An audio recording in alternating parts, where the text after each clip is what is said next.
these days, the days of the coming of the Messiah, he said, these days, like it was during the time of Noah, so would it be these days. And yet we know that during the time of Noah, nobody wanted to listen to righteousness. Nobody wanted to preach righteousness.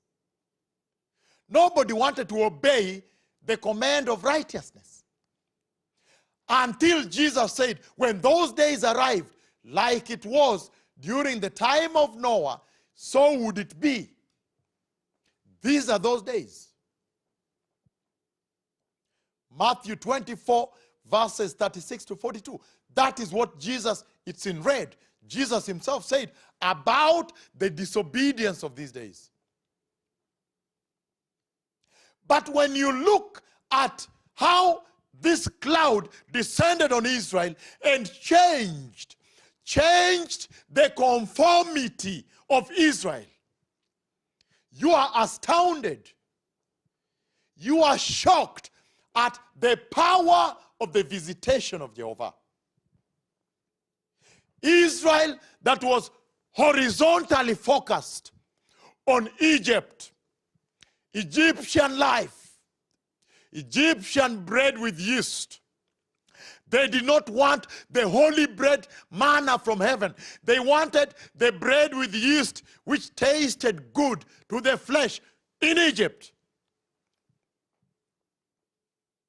They wanted pots of meat that tasted good to the flesh in Egypt.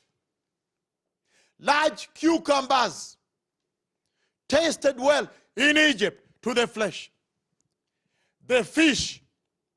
But when the cloud came, we see that in this text of Numbers chapter 9, verses 15 to 23, he says, whenever the cloud settled, whether for a day, whether for the night, whether for a week, whether for the month, Israel remained in camp. When it lifted, they left. What does that tell you? That tells you that from focusing horizontal down, every time they woke up, everybody looked above the tabernacle, above the tabernacle.